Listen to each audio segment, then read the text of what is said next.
I used to live in a small Pennsylvania town of a little over 5,000 people. Back in the early 1900s, it was a happening place to be. It sat right alongside the river and had an actual running ferry boat. It also had the railroad running through. The station was a glistening beauty of architecture and a non-stop hub of celebrities and luminaries of the time. The shops and hotels on the main street were regularly visited by them. They found the town to be a quaint distraction on their way to wherever they were going. Some would even venture up the hill to tour the haunted castle. As with all such things, times change. Railroads and ferries gave way to the convenience of cars and buses. The tourist trade all but dried up, and with it, the town changed from a glittering jewel beside the river to a pale shadow of its former glory. All of this was long before I was born. I only knew the train station in its abandoned and dilapidated form. Its only decoration was the brightly colored artistry and off-color language of graffiti. I never saw a ferry grace the waters of the river, only coal barges. As with many children who grow up in a dingy, depressed area, I made my way out into the wide world to make my fortune. But time had made me nostalgic for my hometown, even in her less than glorious form. I had acquired the hobby of urban exploring. The more I explored the dilapidated structures of distant lands, the more I thought of the abandoned buildings of my own hometown. Eventually, I took a trip back home. I didn't tell my mom I was in town. I wanted to surprise her after I was done exploring. I knew what she would say if I showed up there first and announced my plans. The same thing she always said. "Why do you want to break into those old buildings?" she would ask. "Aside from being dangerous, it's illegal." I did what I wanted to first to avoid the argument. Looking back, I really wish I had heeded her advice. Maybe I would have saved myself the pain, both physical and mental. But I'm getting ahead of myself. Even in its dilapidated form, the former railroad station was impressive. It was 5 stories high, which was the tallest building in town aside from the former bank, which is now a second-hand shop. The doors themselves are 2 stories high. The outside lights that are mounted to the wall are Gothic and remind me of something you would see in a horror movie. I think the only reason they've escaped the hands of roaming vandals is that they're mounted 10 feet up. Even in the dead of night, I'm sure someone would notice a ladder against the wall as someone attempts to rip the light down. As for me, I decided to explore in that wonderful time between sunset and night. It gives me just enough time to see what I'm looking for, and then take pictures in the fading light to make the whole scene look surreal. I got to the railroad station just as the sun was setting over the river.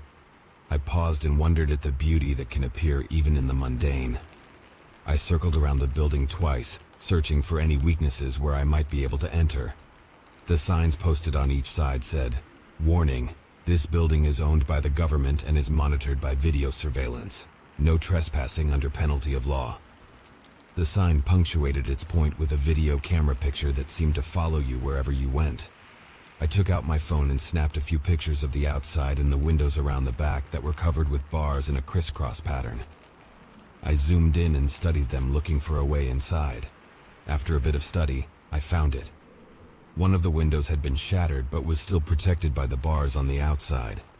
I examined the bars closely and found the screws that held them were only into rotted wood.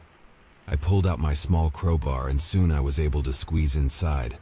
Once in, I found myself transported to a different world. The once opulent decorations were now detritus on the floor, but the walls themselves were covered in brightly colored pinstriped wallpaper. I carefully stepped through the room and into the next. My footsteps echoed back to me, causing me to turn and see who had followed me inside. Convinced that it was my own feet making the sound, I continued. This room was covered in the greenest design I'd ever seen. I remembered watching a documentary about old wallpaper that used to make that used arsenic to create the amazing shade of green. And now I found myself face to face with it. I wondered at the deadly beauty and if I should be breathing in the presence of the poison. I exited the opulent room and found myself in the foyer. I had only ever seen this room from the outside. The hastily glimpsed marble staircases could not compare to standing at the base of the winding stairs and looking up. I took a few more pics with my phone, knowing they could never do it justice. On my way to the stairs, I glanced over at the elevator. I pried open the doors and found only an empty elevator shaft. I looked down into impenetrable darkness. I shone my phone light down but still couldn't see the bottom. I shone it up and saw the underside of the car suspended several floors above. I stepped back into the lobby and refocused on the stairs. I began my upward trek by brushing away stones and other detritus so I wouldn't stumble. I froze and threw myself against the wall when a car stopped right in front of the building and a light shone inside. I held my breath as the light tracked along the wall heading toward me. It stopped as the railing blocked the light from shining on me. I stayed plastered against the wall as if trying to become a part of the building and invisible to the searcher. After a long moment, the light vanished. I breathed a sigh of relief and continued up the stairs. On the second floor, I was surprised to find the ticket counter still in reasonably good shape. The wooden counter was still intact with its deep brown stain, and the bars still guarded the ticket attendants. It felt eerie, as if I could walk right up and ask for a ticket, and perhaps the ghost of an attendant would step up and hand me one. One of the things I felt was odd about the room was its temperature. It was hot outside. The high for the day had been 90 degrees, and yet here inside this abandoned building with no air conditioning, I was nearly shivering. I left the ticket counter behind and continued up the stairs. They had transformed from opulent marble to functional concrete and steel for the journey to the next level. The wooden rail on top of the metal base was sturdy enough to keep me from stumbling. The next floor held a surprise. I stepped up into what was once a fully functioning hair salon. The row of hair dryers built into seats greeted me, and the counter still held scissors and other hairstyling tools. The 10-foot-long mirror was still attached to the wall. Its mounts clawed tenuously, gripping the glass in terror of letting go. I dare not touch it for fear of it collapsing. Even through the decay, I could still see the opulence in this room. In my mind's eye, I saw the chairs full of ladies waiting for their hair to dry while they waited for their train to arrive. Working to keep my presence as minimal as possible, I took a few pictures and continued to the next floor. The fourth floor contained offices. File cabinets were half open with papers strewn about as if someone had either broken in or left in a hurry. I wondered at the mess and how long ago it had been made. That's when I heard the first sound. It wasn't wood creaking under my feet or any other noise I'd been making. It was something different. I stepped away from the ransacked office and started down the hallway. Open doors on the left and right greeted me with rooms full of turn-of-the-century furniture. It was as if someone had made these rooms into a storehouse for the rest of the floor. What little light that had drifted in through the uncovered windows was fading quickly. I was now completely dependent on my phone to light the way. Shadows crept into the hallway where the light was unable to fight them off. What was once a long corridor had turned into a cavern of darkness. The light was only strong enough to penetrate a few feet in front of me. I contemplated turning around and abandoning my adventure. The last doorway loomed barely visible at the end of the hall. I hesitated as I approached and put my hand to the knob. It felt unnaturally cold, as if warning me of what lay inside. My curiosity turned the knob before I could object. The door slowly creaked open, making the exact same sound you hear in every horror movie. It was deafening and terrifying as it shattered the silence. The room looked like any of the other rooms I'd been in as I hurriedly flashed the light around looking for danger. The only difference was there was a large machine in the middle of the room. It was square at its base and tall like a phone booth. Cold air was pouring off it. There were 8 silver flex hoses like the hose for a dryer vent attached to it and leading away, making the machine resemble a robotic octopus. The strange thing was I didn't see any power wires leading to it. Usually a commercial air conditioner like this used a substantial amount of power. There also didn't seem to be any visible controls. The entire machine was smooth. I heard the sound again. It wasn't anything I could easily identify. The closest I could come would be an insect chitter. Only this sounded quite loud. The insect would have either been right beside my ear or very large. I swatted at my ears and found nothing there. My brain began buzzing, like I was standing in the middle of 1,000 beehives. Visions assaulted my mind. Stars, earth, falling, an explosion, lights, hundreds of men in suits, pointing things at me, things that hurt. The inside of my metal prison. I suddenly understood. There was a creature inside the metal box. It was giving off enough power to light a small city. I looked at the metal box again, only this time the creature helped me see through it. It stood inside, rotting away as the power was leached away from its body. I looked into its large eyes as dark as a bottomless pit. I felt the misery of being used and never allowed to return to my own kind. It showed me what I needed to do. In the basement, there was a control box that kept the power regulated and sent it off to the power company. It showed me that the control box was in a lead-lined room, and it couldn't turn the power off itself. That's why the release to its prison was in a room so far away, so it couldn't reach. It gave me my instructions. Its dark eyes somehow looked sad, as if pleading with me for help. I left the room with renewed determination. I wasn't going to let the government get away with imprisoning this creature for their own unscrupulous purposes. Not if I could help it. I made my way back the hallway and found the elevators. I pried open the doors and looked into the elevator car. I gingerly stepped one foot inside and was instantly rewarded with the sound of a cable creaking. I took a quick picture and retreated before the car ended my adventure in sudden death. I looked at the picture and saw that the controls for the elevator went G through 5, but there were 2 more buttons. One said B1 and the other was blank. I heard another sound. This one was very familiar. It was the sound of pursuit. I could hear someone breaking in several floors below. My new friend gave me a vision of a man in a suit that had broken in through the same way I had and was pursuing me. It showed me his badge and gun as well. I panicked until my friend gave me a vision of what to do. I ran down to the 3rd floor and pried open the elevator doors. Once inside, I found the rungs for the ladder that ran the whole way from the top to the bottom of the elevator shaft. I pocketed my phone and pulled the doors shut as quietly as possible, then began the downward climb. The vision of what I needed to do was so strong that I could see everything with my eyes closed. My friend guided me down into the inky blackness. When I hit the last rung, I wasn't even breathing hard.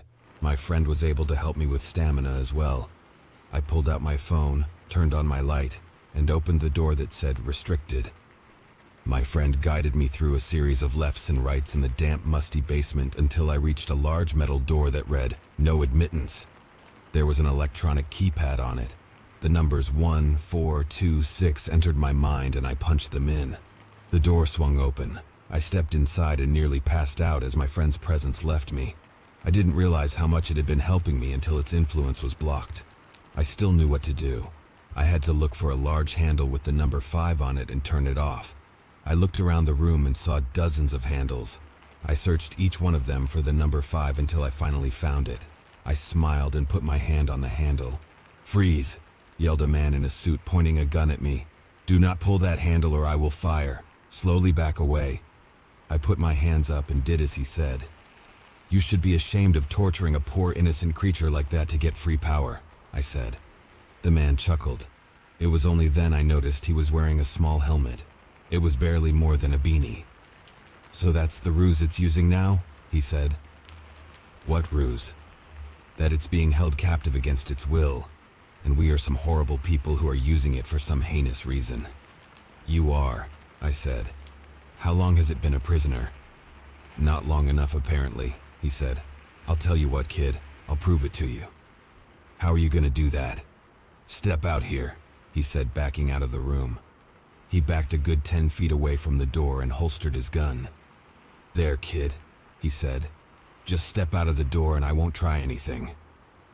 I slowly made my way to the edge of the doorway, hesitating as I contemplated what trick he might be pulling, then stepped through the door.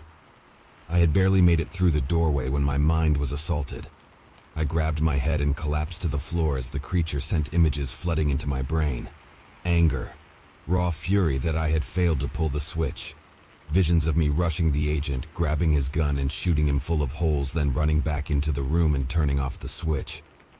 My head felt like it was going to explode as my legs involuntarily lifted me off the floor and threw me back inside the room. The last thing that went through my mind before the commands of the thing I called my friend were silenced was the thought of my own arms ripping my body to pieces if I failed. I collapsed to the floor, breathing hard. Blood was flowing from my nose.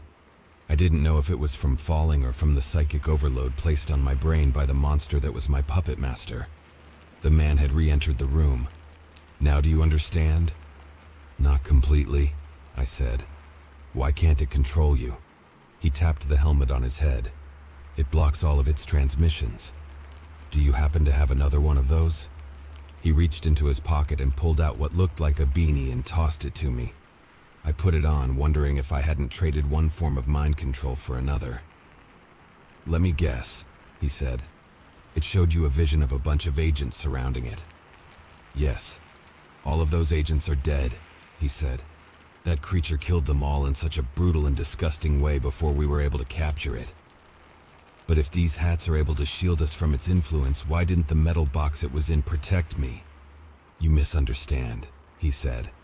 The box was meant to keep it immobile. It was never a power generator. The lines that enter the box are meant to keep it at a temperature where its brain functions go dormant. It takes an incredible amount of energy to keep it under control. So it lied to me, you and many others. But why keep it here in an abandoned building? Believe it or not, this is the safest place. It's away from others. People don't even bother with or notice the building, at least most people. I smiled sheepishly and shrugged. So what happens to me now? That depends, he said. On what? On if you can stay away from here and every other so-called abandoned place. Are there more creatures being contained in other abandoned buildings? Can you keep a secret? Yes. So can I, he said. I waited for more of an answer. After a minute I understood. All right, I get it, I said.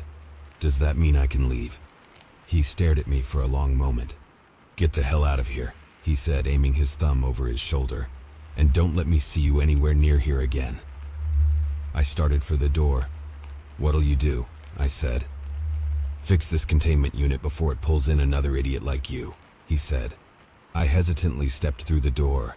My mind wasn't assaulted like the last time, but I was sure I could still hear a faint echo of someone screaming that I had failed and would be punished. I felt my hand curling into a fist. I had to fight to keep from pummeling myself. I got in the car and drove as fast as I could away from my hometown. After I was a few miles away, the echo faded and my fist uncurled. Only when I had made it safely home did I dare to take off the beanie. I hesitated at first, but once it was off, I didn't hear any thoughts that weren't my own. I breathed a sigh of relief, but at the same time, I worried.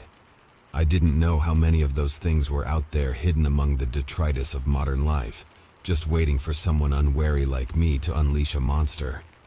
As I slept, in the far recesses of my mind that don't show themselves in the light of day, a thought intruded itself into my own. Release me. I've always tried to rationally think through how we got here. What happened to lead us down this path? Why did life turn out like this? When I do, my mind always comes back to that summer's day in Scotland. Everything stems from that like a collapsed vein, a happier time cut off from us in the past, and nowhere else to go but this tainted present. Back in 1977, my wife Jenna and I saw something neither of us could comprehend. It changed us forever. We were staying in a small Scottish village called Aberfoyle for a week at the time. It was a quaint place, surrounded by pleasant rolling hills, woodland, and lochs. From our hotel, we could explore the lush Scottish scenery, something Jenna had wanted to do since she was a kid. Her mother was Scottish, and although she had passed away when my wife was very young, Jenna always felt a deep connection to the country. It was a spiritual home of sorts. She was fascinated by it. The vast spaces of green and rock, clear blue waters, snow, rain, wind, and sun piercing through it, if you were lucky. It was the natural world in its element. Most of all, Jenna cherished the few memories she had of her mother telling stories about Scotland. It was a mystical place for her and her family, and that pull to see it firsthand only grew over the years. I had spent my childhood in a small town in the Midwest. I'd had my fill of nature and preferred the streets of Boston as an adult, but when my wife turned 30, I knew that a trip across the Atlantic would make the perfect present. When I told her where we were going, she was so happy. Aberfoyle Village was barely more than a main street at the time, with our hotel. Well, I say hotel, but it was more of a bed and breakfast, sitting on one of the rare empty back streets. At night, the place shut down except for a solitary pub, leaving us to breathe in the relative silence and darkness of the surrounding hills and forests. The first night there, we had dinner at a small restaurant. That night brought more than its fair share of surprises.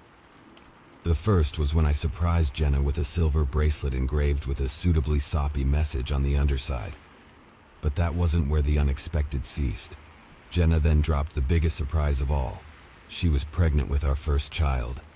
We had been trying for over a year and we were beginning to worry that something was wrong, and so to hear that she was pregnant was overwhelming. We celebrated. Jenna on the orange juice, me on the scotch. The next day my head was pounding and I asked that we stay closer to the hotel rather than have our planned trip to Glasgow City. Jenna was a little put out, but by lunchtime my headache had lifted a little and I suggested a walk through the countryside as a compromise. The night before, one of the locals had told me about a scenic walk through Queen Elizabeth Forest. It sounded perfect and just a short drive away. If I had to hurl, at least I wouldn't be doing it in front of other people. Jenna was excited to get out and about, and so we drove for about 20 minutes from Aberfoyle and parked in a small makeshift parking lot inside the forest. This was the place the trail started and they could only be explored on foot. When we got out, the scent of pines was sweet in the air, and the fresh smell made me feel much better. Although I've been told the location is now more popular, on that day we saw no other cars on the road into the forest and the parking lot itself was empty. The sun was high in the sky, and as we headed on foot towards what was supposed to be a relaxing forest walk, I remember smiling at Jenna. She was so beautiful. A wooden information board showed us the route we were to take. Given her condition, I didn't want Jenna to overexert herself, so we took the path marked in green, which meant it should have been the easiest trail. And it was for a while. The path moved through pockets of pine trees and had clearly been used many times before. It was picturesque, and with each step I started to understand why Jenna had been so happy to visit the place. There's undoubtedly something necessary about getting away from the world to lose yourself in nature. It's like we still have an ancient part of ourselves that gets nourished by the deep greenery. As we strolled along the dirt path, we started talking about what we would call the baby if it were a boy or a girl. It was then that we realized we were not alone. In front of us in the distance, a young boy walked out from the tree line and stood on the path ahead about 50 yards away, just staring at us. He looked to be about 8 or 9 years old. Being in an isolated area, it would have been unnerving to begin with, but what immediately filled me with disbelief was the fact that the boy was clearly naked. The sun reflected off of his skin, and his pale color was stark against the green of the forest. What do you do in a situation like that? This was in the 1970s, and although there were always whispers of terrible things happening behind closed doors, it was long before the public truly accepted that many children were being abused or mistreated. Still, the unsettling sight was soon replaced with concern for the child. Jenna picked up the pace and shouted, "Hello!" but something immediately made me grab her hand and stop her from running up to the boy. I asked Jenna to stay put, not just for herself but for our unborn child's sake. The last thing I wanted was for a stressful situation to affect the pregnancy. Reluctantly, she stayed where she was and I stepped forward towards the boy.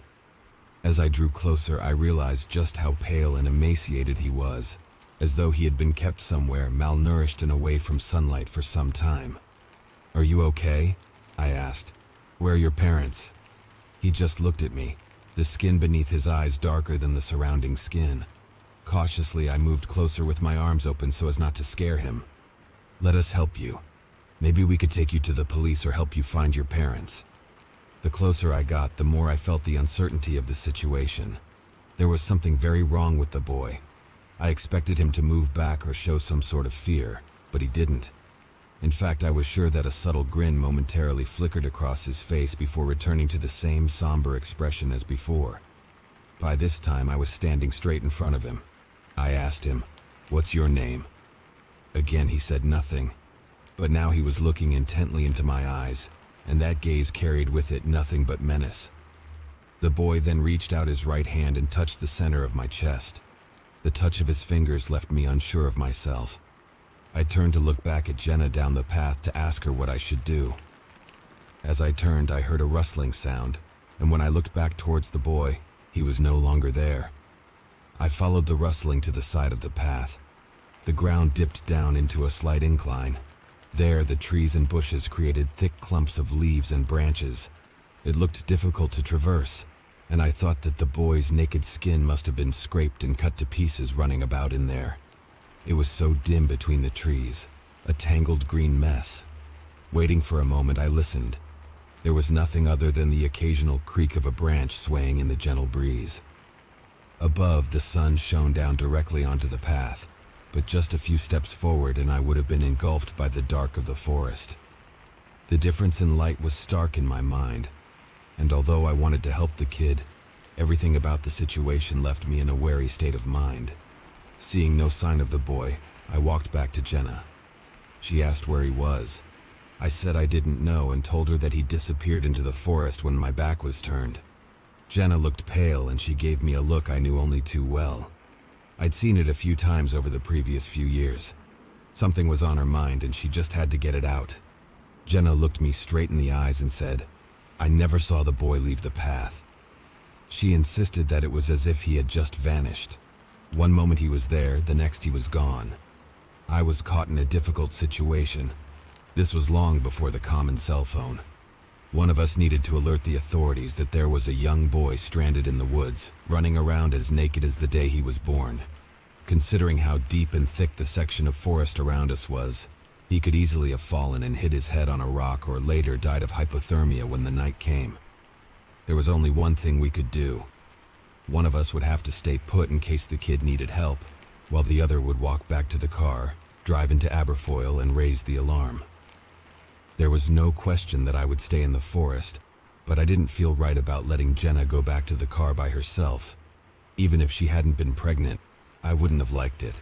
But Jenna was always stronger-willed than me, and although I would try to pull the usual strong husband routine common at the time, she was nearly always immune to it. Jenna insisted that she would head back down the path and that I should try and find the kid, but not stray too far. She would be back as soon as possible with help. I told her to honk the horn when she was leaving the parking lot. That way I'd know she'd got back to the car okay. I got a smile and a roll of the eyes in return, but she promised to do it if it made me feel better. She gave me a kiss on the cheek and walked back the way we had come. I watched her until she disappeared from view. Although I'd spent the last 10 years living in Boston, I grew up in the Midwest, so hikes through the woods were not alien to me. But this was different. There was something off about that long stretch of path. It was flanked by pine trees so close together that the forest was as dark as twilight once you stepped off the path and into it. And that was something I had no intention of doing. The tree line was like an impenetrable wall to me. Nonetheless, I stared intently at it in search of the smallest sign of life. I was sure that since I hadn't heard anyone moving around in there, the boy must still have been near. He would have made too much noise moving through the uneven and cluttered terrain. There was a sense of loneliness about that place. No, not loneliness, but isolation.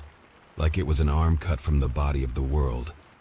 Such environments infect the mind with paranoia, and as I was entertaining the stark atmosphere of the place, I kept my eyes on the side of the path from where the boy had first appeared. My imagination took over. I began to think about the kid, lost in the woods.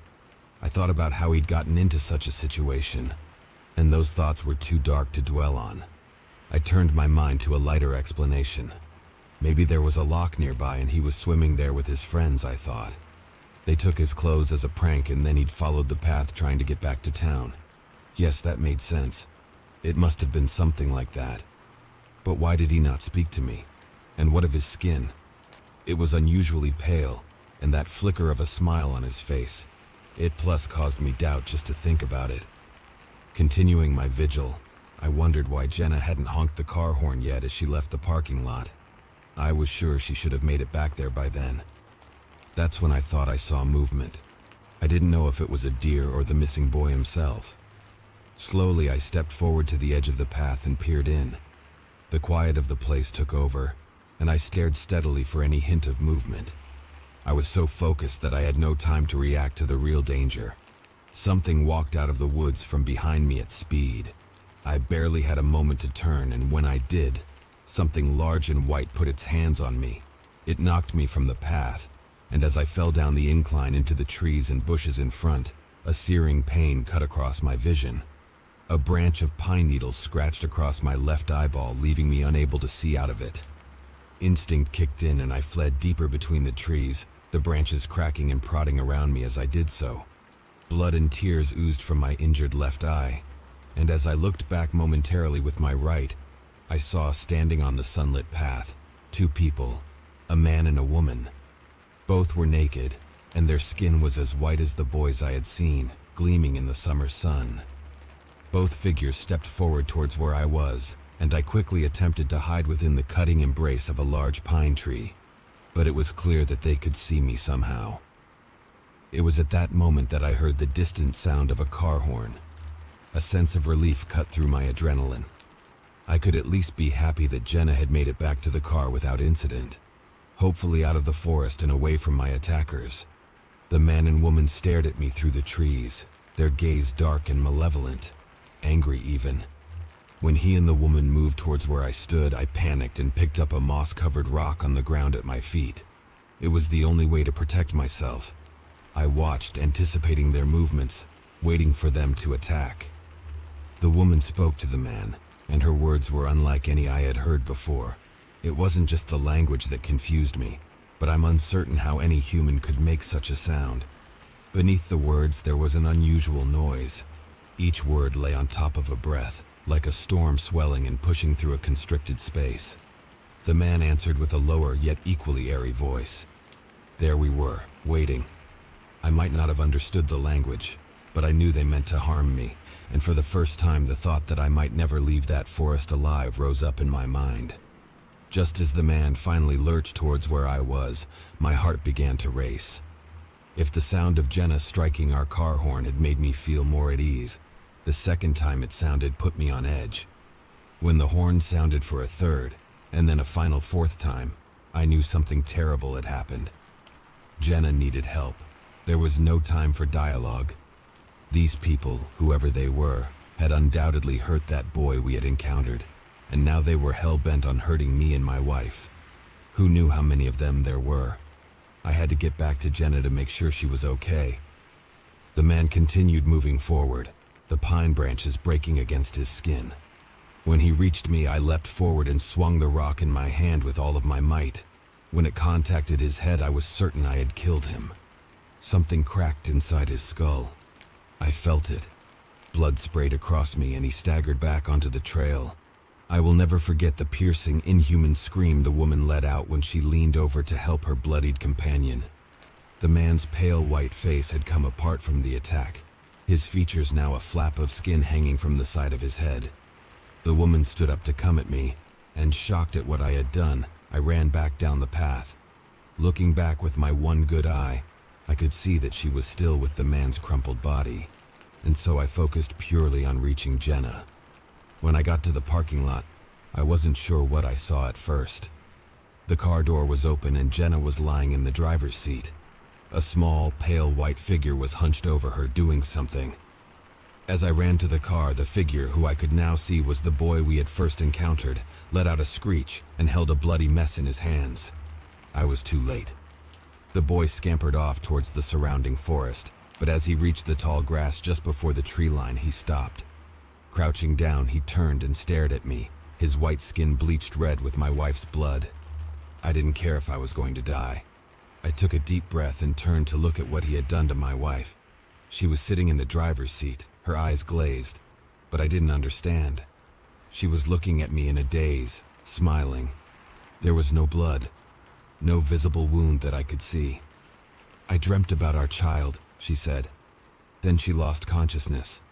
I pulled her still breathing body out of the driver's seat and lay her gently in the back.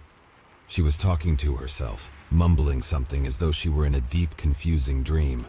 My only thought was to get her to a hospital. Climbing into the car, I slammed the doors shut.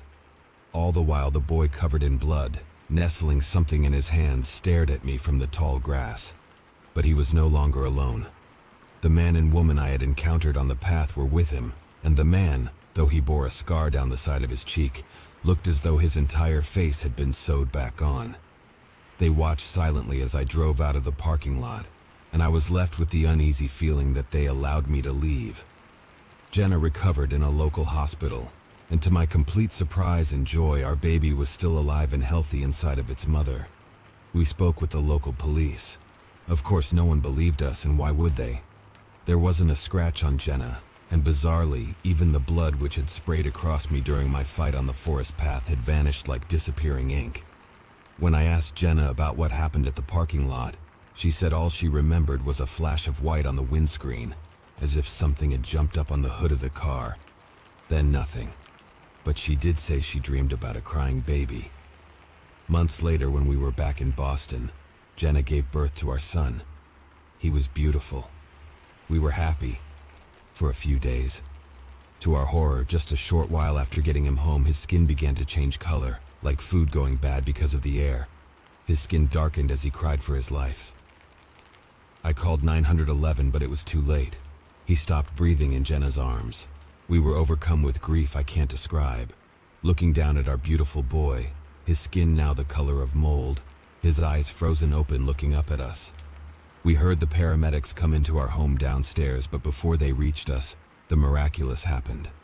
Suddenly our son began breathing again. His eyes rolled around, and then his skin began to change color back to its original healthy tone. But the change did not stop. It grew paler and paler, until there was no doubt that we were staring at one of the children of the forest. Before our very eyes, and I will swear this until my dying breath, our son then began to fade away, just as the blood had evaporated on my clothes. As the last outline of him vanished, he let out the laugh of a child far older than his few days. That laugh moved off into the air and out through the nearest window, fading to nothing. If it wasn't for the paramedics who saw the last moment themselves, the police would have thought we disposed of our own child. We didn't. He was never our child to begin with. He was of the forest, and I'm certain that's where he now lives, lost in a sea of green. And what of our own unborn child? Was he taken from Jenna's body at the forest? Is it possible he lives there too? That possibility haunts me, as do these memories I finally put into words. Jenna and I remain married, though we swore after that day never to have another child. Perhaps the effects of what we encountered in that forest still linger in her body. Who knows what we would have brought into this world?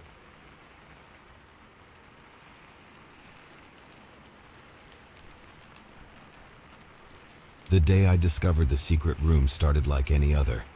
I had finally decided to tackle a long overdue task of renovating our basement, which had become a catch-all for the various knickknacks and old possessions we had accumulated over the years.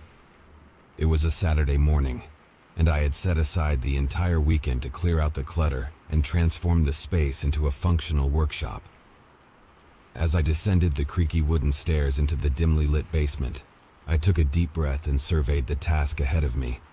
The room was filled with stacks of cardboard boxes, mismatched pieces of furniture, and forgotten memorabilia, all shrouded in a thick layer of dust.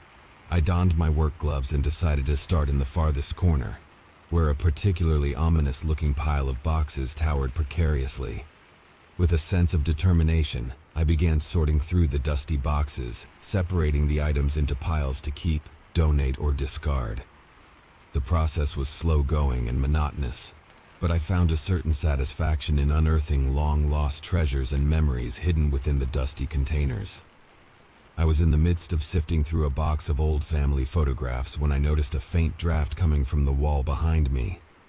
Intrigued, I set the box aside and began to investigate. The basement walls were constructed of old bricks, and as I ran my hand along the rough surface, I could feel the cool air seeping through the gaps. My fingers eventually found an area where the mortar between the bricks felt different, almost as if it had been deliberately weakened. Curiosity piqued, I carefully pressed against the brick, surprised to find that it moved inward with little resistance. A sense of excitement and trepidation filled me as I realized that there was something hidden behind the wall. As I continued to push, the brick slid back further, creating an opening just large enough for me to peer through. The sight that met my eyes was one I never could have anticipated. An entirely separate chamber lay hidden behind the basement wall, shrouded in darkness and mystery.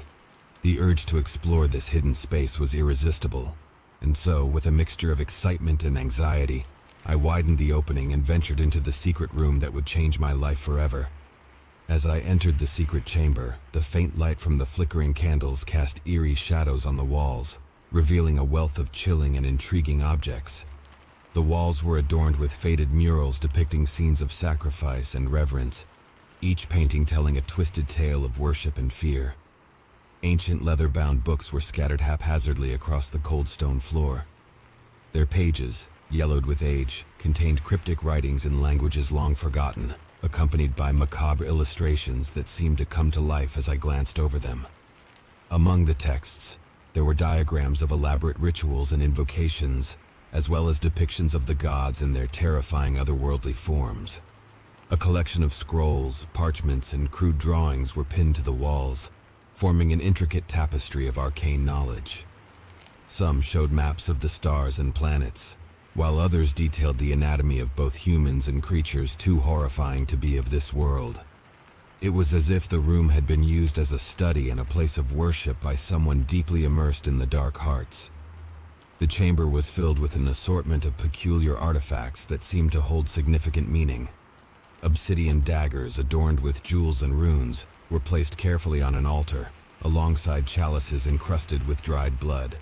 The walls were lined with shelves, and the walls were lined with each one holding a myriad of trinkets and relics that seemed to possess an unsettling energy, from shrunken heads and bones to talismans and amulets made from rare and unusual materials.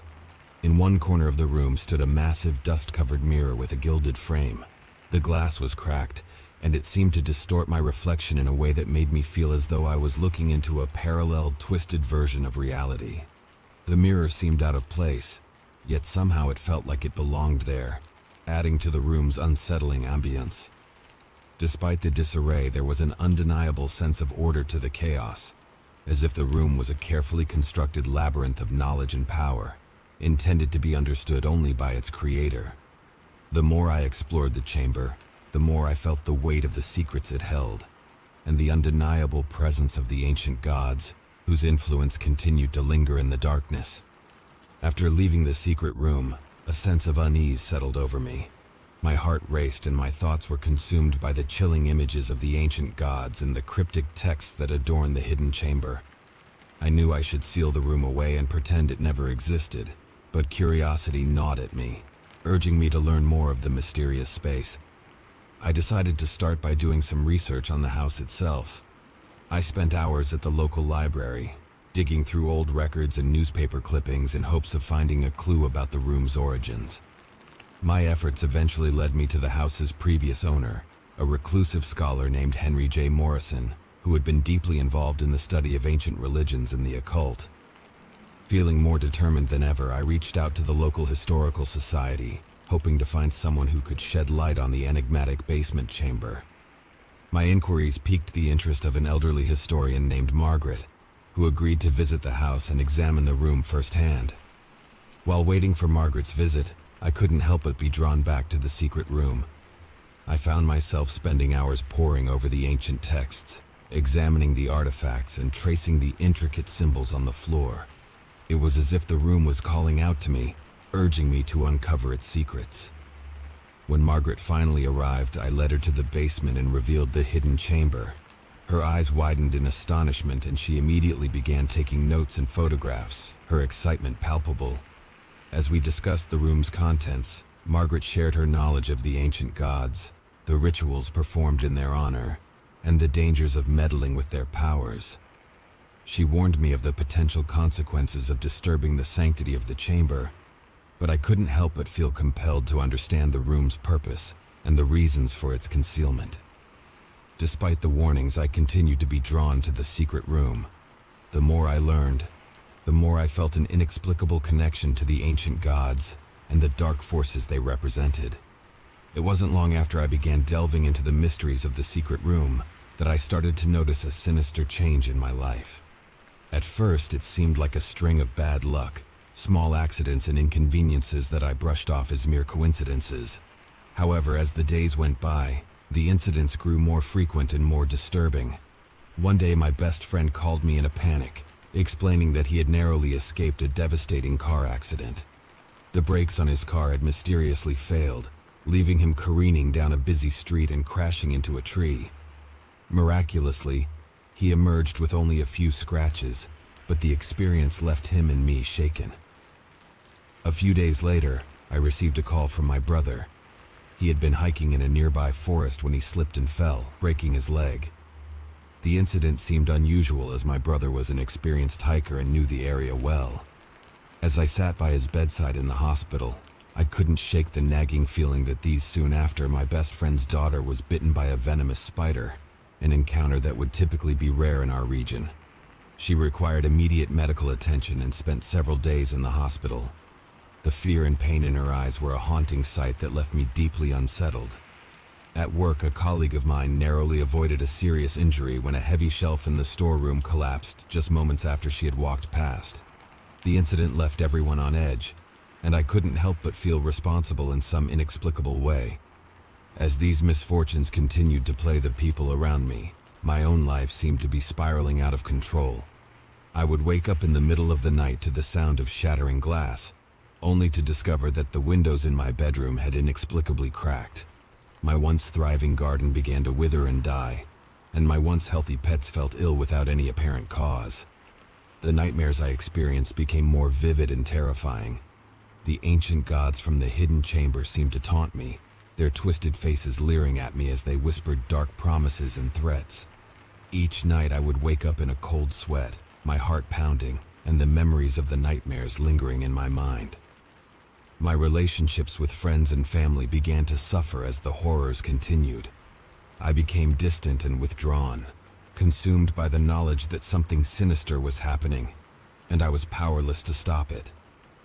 My loved ones expressed concern for my well-being, but I couldn't bring myself to share the truth with them, fearing that they would think I had lost my mind.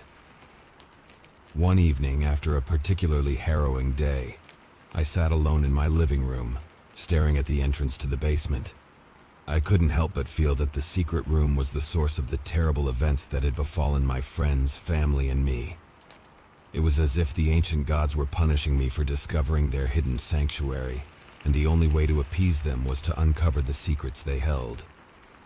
In the days and weeks that followed, the terrible events that had plagued my life and the lives of those I cared for began to subside. My friends and family regained their health and their fortune seemed to improve. As for me, I felt that my strength returned and my nightmares ceased. It seemed that the ancient gods had honored their promise, but the weight of my decision weighed heavily on my soul. As the months went by, I began to notice subtle changes in myself. I found that I had a newfound understanding of the ancient texts and rituals that fill the secret room, and I could sense the presence of the gods more acutely than ever before. It was as if they were watching over me, guiding my every move, and ensuring that I remained true to my pledge. At times I would receive visions from the gods, instructing me to carry out specific tasks or rituals in their honor. These tasks often required a great deal of secrecy and discretion, but I knew that I could not defy the will of the ancient deities to whom I had pledged my loyalty. As I fulfilled my obligations to the gods, I found that my life became increasingly isolated and detached from the world around me. My friends and family began to drift away, unable to understand the transformation that had taken place within me. I too found it difficult to connect with the person I had once been, as the influence of the ancient gods continued to shape my existence. Though the terrible events that had once plagued my life had come to an end, I couldn't help but feel a deep sense of loss and regret for the choice I had made. I had saved my loved ones from further suffering, but in doing so I had sacrificed my own moral and eternal self to the ancient gods, who now held dominion over my life.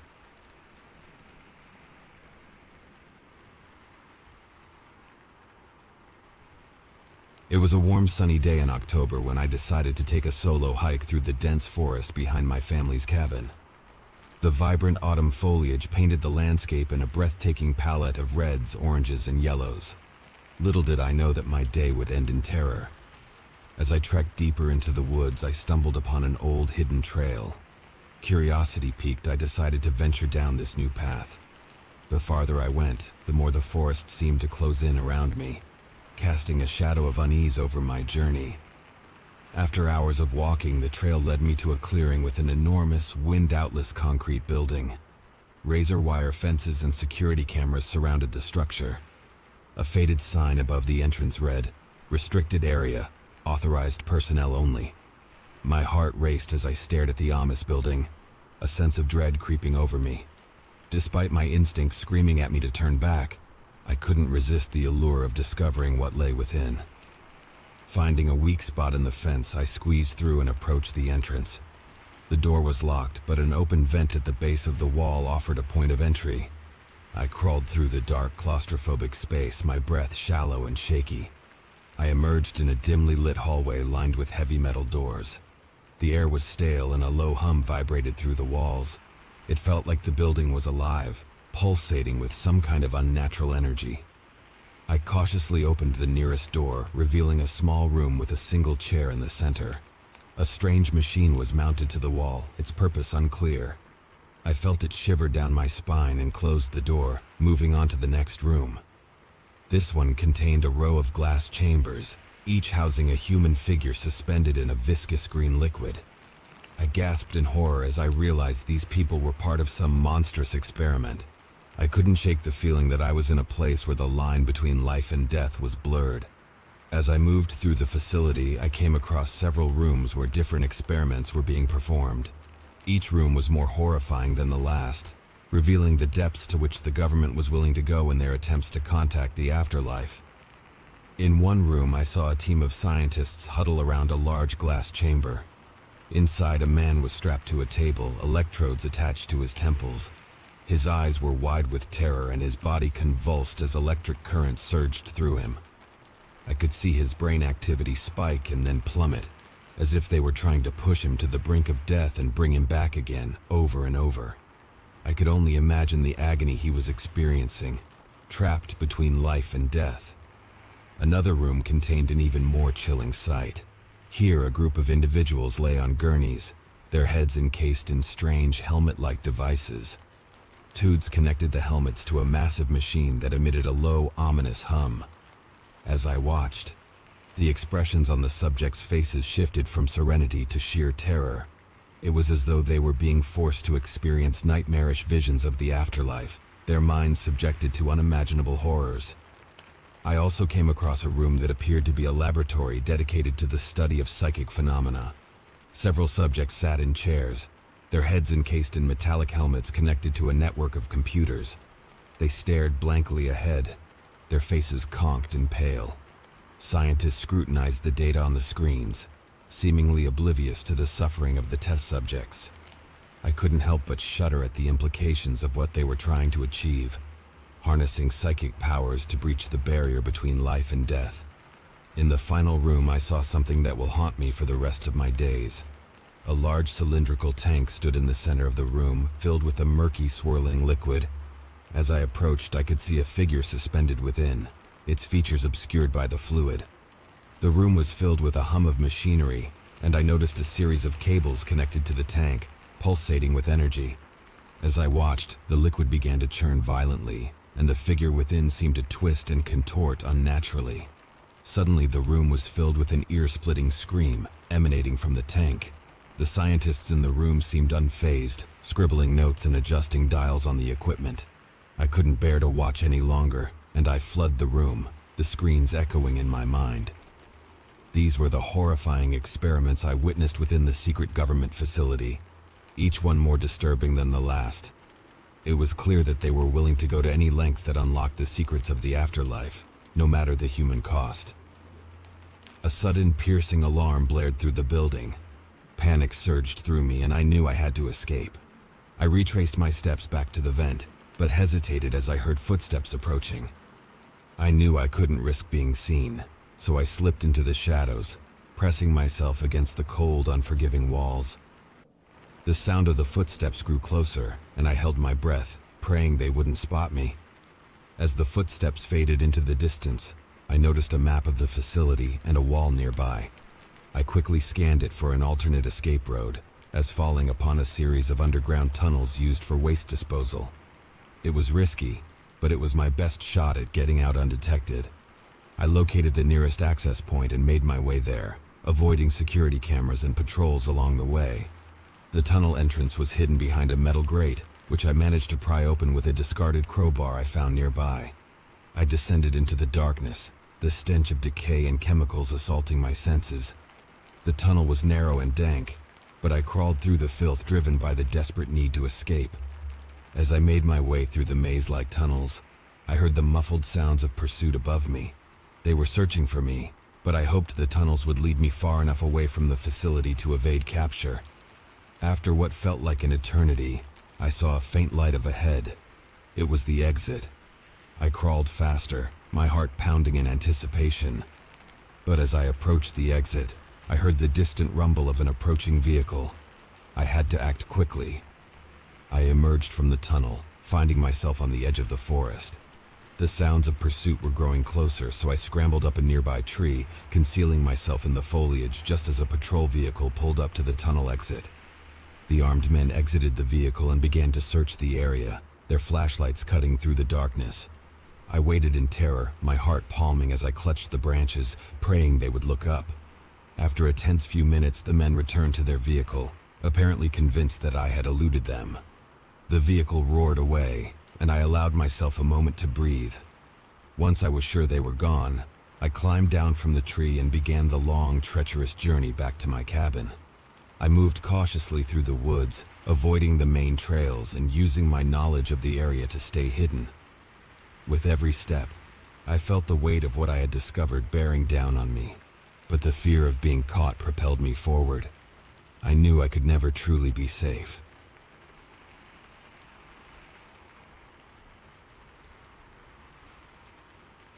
As I pulled onto the open road, the wind withing through my hair, I couldn't help but feel a sense of exhilaration. My name is Emily, and I had finally done it. I had left my small hometown and embarked on a solo road trip across the country. I was tired of playing it safe and living a mundane life, so I decided to seek adventure and independence on this journey.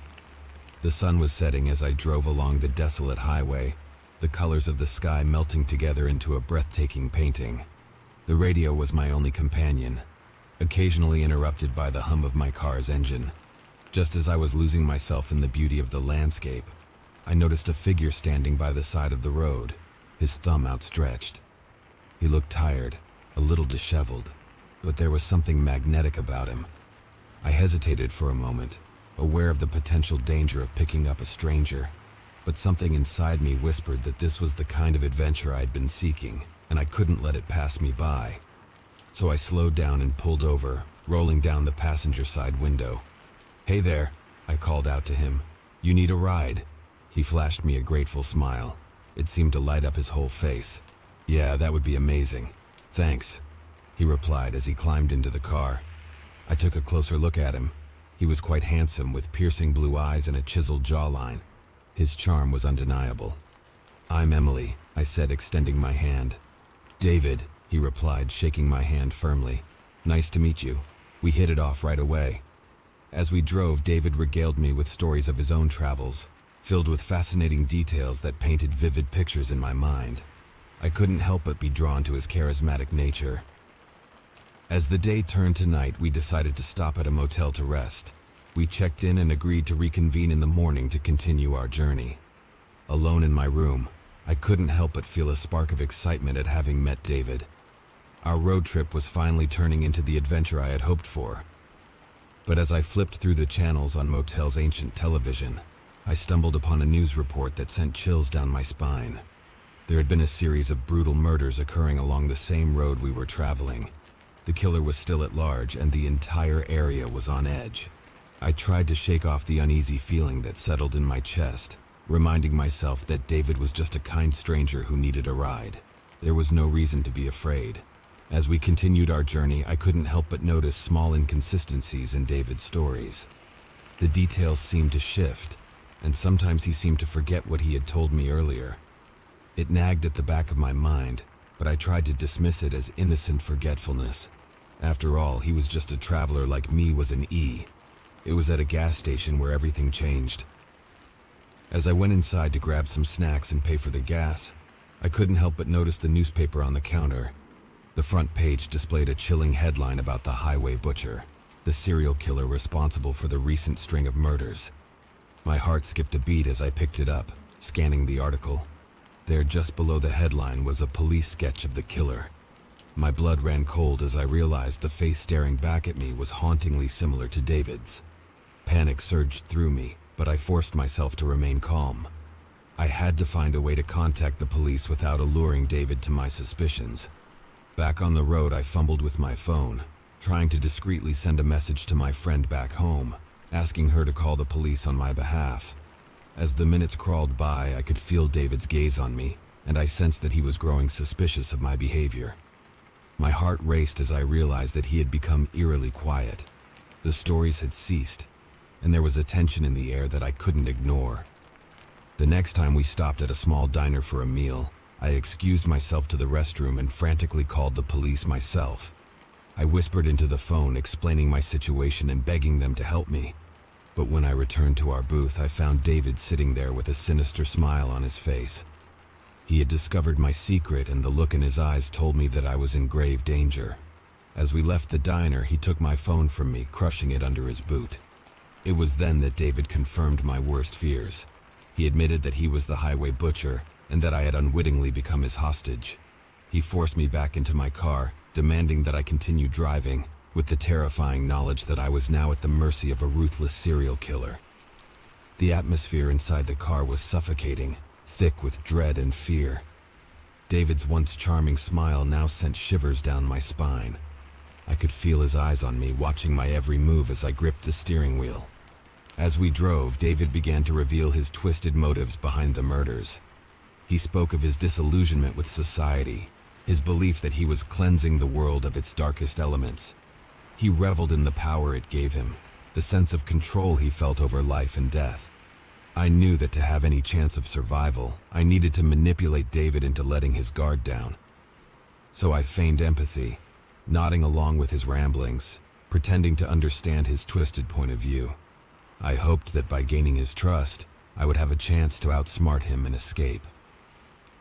When we stopped at another small-town diner for a meal, I saw a glimmer of hope. A local sheriff was sitting at the counter, sipping his coffee.